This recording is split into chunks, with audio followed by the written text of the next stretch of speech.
सीमा 5वीं कक्षा में पढ़ती थी। पढ़ने लिखने में बहुत कमजोर थी।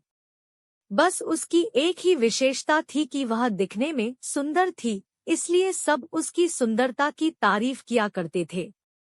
सीमा को इस बात का घमंड हो गया और वह ऐसी लड़कियों से नफरत करने लगी जो सुंदरता में उससे कम सुंदर दिखती थी।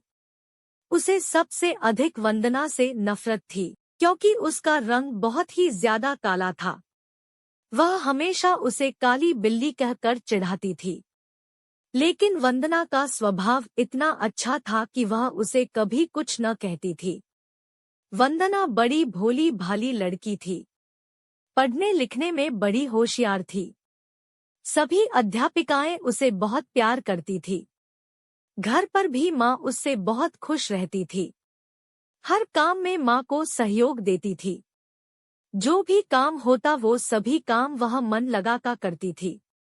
वह सफाई बड़ी पसंद करती थी, इसलिए हमेशा साफ सुथरी भी रहती थी। सीमा सारे दिन घर से बाहर खेला करती। अर्धवार्षिक परीक्षा निकट आ गई, लेकिन उसे तो किसी बात की चिंता नहीं थी।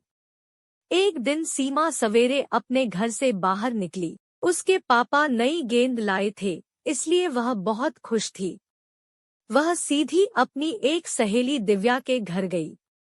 दिव्या उस समय अपने घर की सफाई करने में अपनी माँ की मदद कर रही थी। सीमा को देखते ही वह बोली, आओ सीमा। सीमा बोली, दिव्या चलो बाहर खेलने के लिए चलते हैं। दिव्या बोली, नहीं सीमा, मुझे तो अभी बहुत काम करना है। फिर सवेरे सवेरे पढ़ने का समय होता है। मैं शाम को खेलूंगी। यह सुनकर सीमा ने मन ही मन कहा, बड़ी आई काम करने वाली, और मुंह फुलाकर बाहर चली गई। इसके बाद वह अपनी दूसरी सहेली रीता के यहाँ गई और नई गेंद दिखाते हुए बोली, रीता क्या तुम मेरे साथ चलेगी? रीता, नहीं, मैं तुम्हारे साथ अभी नहीं जा सकती, मुझे अभी पढ़ाई करनी है, घर का काम करना है। यह सुनकर वह चुपचाप बिना कुछ कहे गुस्से से बाहर चली गई। उसके बाद वह अपनी कई सहेलियों के घर गई, पर सभी पढ़ाई कर रही थी। किसी को खेलने की फुर्सत नहीं थी। सीमा सोचने लगी, इन सब को क्या हो गया है? इन्हें तो बस घर का काम करना और पुस्तकें पढ़ना ही पसंद है। फिर कुछ सोचकर सीमा अपनी प्रिय सहेली नीता के घर गई, लेकिन वह भी उस समय पढ़ाई कर रही थी। सीमा ने उसकी पुस्तक बंद करते हुए कहा, क्या हरदम तोते की तरह पुस्तकें रटती रहती हो? चलो बाहर खेलने चलते हैं। सीमा, वार्षिक परीक्षा निकट है। मुझे पढ़ाई करनी है, इसलिए मैं तुम्हारे साथ खेलने नहीं चल सकती। तुम भी अपने घर जाकर पढ़ाई करो, वरना इस बार फिर फेल हो जाओगी। सीमा उदास मन से घर लौटने लगी, तभी उसे नीता की आवाज सुनाई दी। वह अपने माँ से कह रही थी, देखो न माँ, सीमा सवेरे सवेरे खेलने के लिए आ गई। उसे पढ़ाई की बिल्कुल चिंता नहीं है।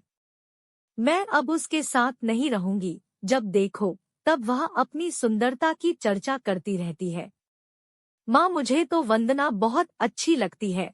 वह बहुत मेहनती है, पढ़ने लिखने में भी बहुत होशियार है, बस उसका रंग ही थोड़ा सा काला है।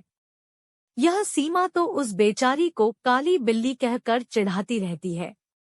यह सुनकर उसकी माँ बोली, नीता, सुंदरता रंगों से नहीं, गुणों से होती है। अच्छे गुण ही वंदना की सुंदरता है। सीमा इसके आगे कुछ न सुन सकी। वह चुपचाप अपने घर की ओर जा रही थी, लेकिन तभी रास्ते में केले के छिलके पर उसका पैर पड़ गया। वह फिसल गई। वंदना अपने घर के बाहर खड़ी थी। उसने सीमा को गिरते देखा तो तुरंत दोनों हाथ पकड़कर उसे बड़े प्यार से उठाया।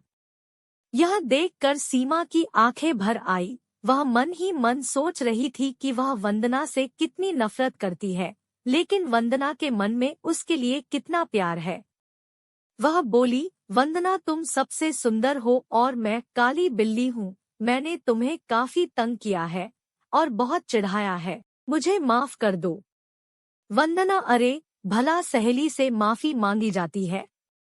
और उसी दिन से सीमा ने अपनी सुंदरता पर घमंड करना और वंदना को चिढ़ाना छोड़ दिया।